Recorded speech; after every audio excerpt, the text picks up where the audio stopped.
All right. What today? Today's Wednesday.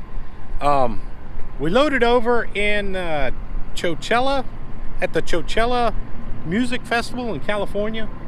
The festival ended, I think it was Sunday. Today's Wednesday, so they were tearing everything down. I took a load. We're at a rest area on I-10 in Arizona. That's west, and then that's east. So I took a load last week. My coordinator got it for me. It was supposed to be 44,000 pounds of tents, and that's what the order called for, going down to Miami. I got over there today, and this is all they gave me. Was one ugly metal box, and I really don't know what's in there. They told me there was doors in there, but they gave me this box, and man, when they pulled around, as you can see up at the top up here, you see down the bottom, it's all tore in the sides right there, and then up at the top corner. So you see all those straps. The straps are holding the sides all on there. But I wasn't gonna complain. That thing doesn't even weigh 1,000 pounds. So what I did is I put the chain on the bottom, as you can see how I looped it through, and then on the front, and sometimes it's harder keeping these little light things on the trailer than it is the big heavy stuff. But so anyway, we got this chain tight down, and here, let me show you something. Now, this is a little trick I learned a while back. You see how I got that hook in the chain and going around, and that's the whole thing together. That's really not holding it to the trailer, it's holding it so it won't fall apart. So you can see how it goes around the top. But and then the 2-inch strap, same thing on the sides there. So oh, here, hang on, let me show you something. So while I was at home, I put my little box in. I don't have my light on, so but hoping you can see it. So I put my little scale for my truck in. Now, we're not heavy, and it's not calibrated. That says 12,000. I don't think that's right. But you press that little button right there. So we need to get some weight on the trailer before we can calibrate it. I'm going to talk about this more tomorrow. This was extremely easy putting on. It was not hard at all. We just tied it into an airbag, but we'll talk about that tomorrow. And then the other big thing I did back here, I redid all my lights. Now, I don't know if you guys remember, you might not, but I used to have a different light back here. They were extremely difficult to change. And then same thing back here. I actually had one of these marker lights go out, and these things, you can see the old outline of the old lights.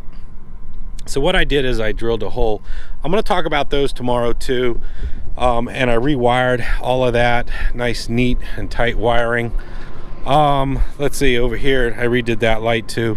These lights are just with these round lights in the garment like that, the rubber garment, they are just a lot easier to replace. As you can see how the screws, they rust in there. So all right, the next thing we're gonna tomorrow, I'm gonna go home. We'll be home tomorrow. I'm gonna fix that crack, that wood. So I'm gonna fix that part right there, and I'm gonna fix this hole right here. So we're gonna fix those tomorrow while I'm at home. Let's see over here. Let's double check over here. But yeah, this old metal crate, I hope it's got a long way to go. I hope it stays together. And so, like I said, I don't know what's in there, but I got the 2-inch straps holding it on. So the generator, remember I thought I had a main seal out on the generator? Well, I got home, I pressure washed it, I cleaned it, I ran it for like 6 hours and nothing leaked. So I'm not too sure what happened there, but so I don't have an issue right yet on that.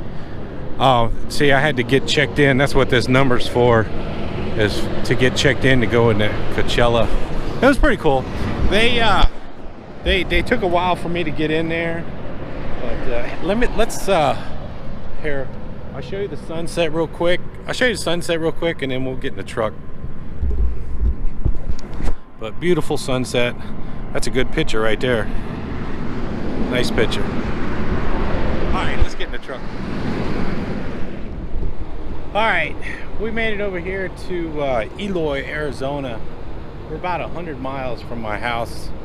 We didn't have enough hours to get all the way home, so we're gonna camp out here tonight and then head home in the morning and work on the trailer. But here, I go back here. Let's take a look at my lights here.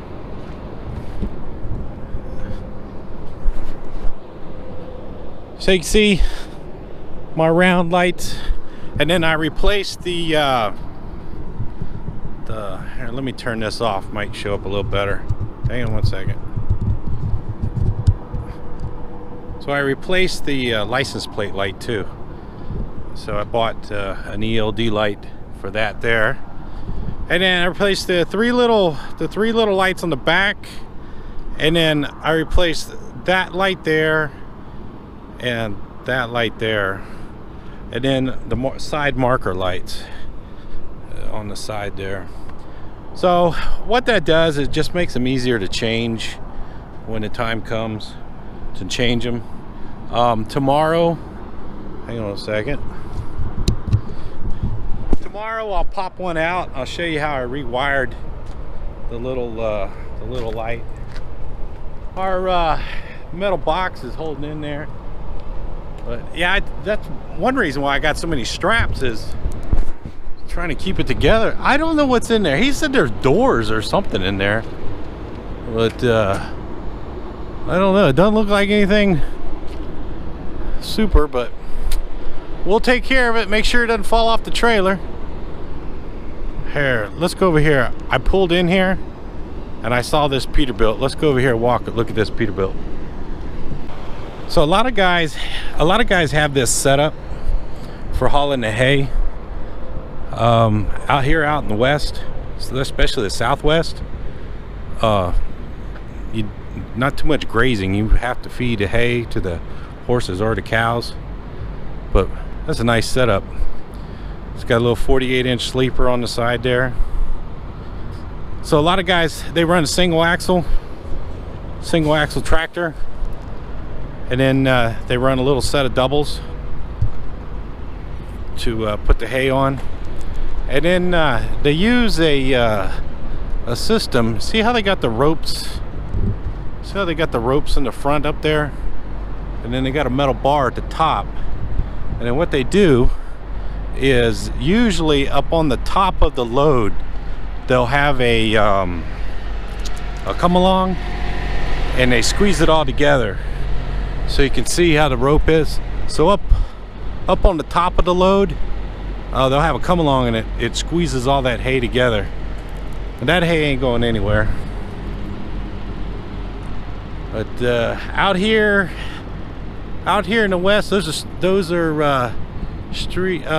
run at the feed store about $16-17 a bale out here. So that's about what they charge at our place. And a set of piggyback trucks.